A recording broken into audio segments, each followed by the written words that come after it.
ஆன்மீக நண்பர்கள் அனைவருக்கும் வணக்கம். ஓம் ஸ்ரீ மகா பெரியவா திருவடிகள் சரணம்.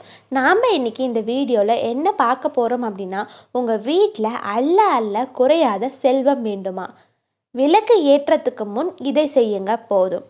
அது என்னன்னு தெரிஞ்சுக்கிறதுக்கு முன்னாடி இது வரைக்கும் நம்ம சேனலை சப்ஸ்கிரைப் பண்ணாதவங்க சப்ஸ்கிரைப் பண்ணிக்கோங்க. இந்த வீடியோ பிடிச்சிருந்துச்சுன்னா ஒரு லைக்கும் கொடுங்க. வாங்க இப்போ நம்ம வீடியோக்குள்ளே போகலாம். இந்த உலகில் வாழும் அனைவருக்கும் சில ஆசைகள் இருந்து கொண்டே தான் இருக்கும். ஆனால் அந்த ஆசைகளை நிறைவேற்றுறதுக்கு நம்மிடம் போதுமான அளவு பணம் தான் இருக்காது. பணம் இருந்தாலும் எவ்வளவு ஆசைகளை நம்மளால் நிறைவேற்றி கொள்ள முடியும்? ஆசைக்கு ஒரு எல்லையே கிடையாது. இருந்தாலும் நீங்கள் சாதாரணமாக செலவு செய்யும் போது எடுக்க எடுக்க உங்கள் செல்வம் குறையாமல் மென்மேலும் சேர்ந்து கொண்டே இருக்கிறதுக்கு ஆன்மீக ரீதியாக என்ன செய்யலாம் அப்படிங்கிறத நாம் இந்த தொகுப்பில் விவரமாக பார்க்கலாம். நீங்கள் தினசரி வீட்டில் சாமி கும்பிட்றவங்களா இருந்தாலும் சரி, செவ்வாய் இல்லைன்னா வெள்ளிக்கிழமையில் சாமி கும்பிட்றவங்களா இருந்தாலும் சரி, விளக்கு ஏற்றத்துக்கு முன்னாடி இந்த விஷயத்தை செஞ்சிங்கன்னா உங்களிடம் செல்வம் எடுக்க எடுக்க குறையாமல் உயர்ந்து கொண்டே இருக்கும். உங்கள் பூஜை செய்கிறதுக்கு ஏற்ற நேரம் முடிவு செஞ்சுக்கோங்க. பூஜை அறையை சுத்தப்படுத்தி தயார் செஞ்சுக்கோங்க.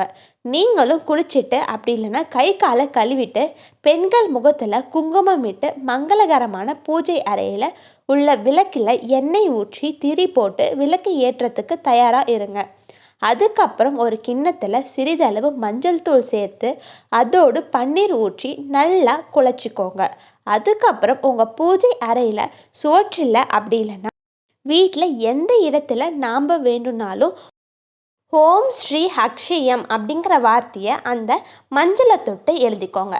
பிறகு தீபத்தை ஏற்றி மனதில் உள்ள குலதெய்வம் மற்றும் மகாலட்சுமி தாயாரை நினச்சி எங்கள் வீட்டில் செல்வ வளம் குறையாமல் இருக்கணும் அப்படின்னு மனமுருகி வேண்டிக்கோங்க. இது போல் தினந்தோறும் சுத்தபத்தமாக பயபக்தியோட தீபம் ஏற்றத்துக்கு முன்பாக ஏற்கனவே எழுதிய வார்த்தைகளை துணியால் அழிச்சிட்டு மீண்டும் மஞ்சளை தொட்டு ஓம் ஸ்ரீ அக்ஷயம் அப்படிங்கிற வார்த்தையை எழுதி அதுக்கப்புறம் விளக்கேற்றுங்க. இது போல் தெய்வத்தை மனதார வேண்டிக் கொண்டு வந்தால் முதல்ல உங்கள் வீட்டில் பண கஷ்டம் இருந்தால் உங்கள் பண கஷ்டம் தீர்ந்து அள்ள குறையாத செல்வம் வந்து சேரும். மேலும் உங்கள் வீட்டில் உள்ள எழுத தெரியாத குழந்தைகளை வைத்து இந்த வார்த்தையை நீங்கள் எழுதினா இந்த பூஜை இன்னும் சிறப்பாக இருக்கும். இப்படி இந்த பூஜையை நீங்கள் தினசரி கடைப்பிடித்து வந்தால் பணம் இல்லாதவங்களிடமும் பணம் வந்து சேரும். அதிக அளவு கடன் சுமையும் சுமப்பவங்களுக்கு கூட ஒரு விடுவு காலம் வரும். உங்கள் வீட்டில் பல நாட்களாக சுப காரியங்கள் தடைப்பட்டு கொண்டு இருந்தால் அந்த தடைகள் எல்லாம் நீங்கி அந்த சுப காரியங்கள் நடக்கும். இப்படி இந்த பூஜையை தினசரி கடைப்பிடிச்சு வந்தால் போதும், உங்கள் வாழ்க்கையில் பண கஷ்டம் அப்படிங்கிற வார்த்தைக்கு இடம் இருக்காது. ஹரஹர சங்கர ஜெய ஜெய சங்கர, ஹரஹர சங்கர ஜெய ஜெய சங்கர. அனைவருக்கும் நன்றி.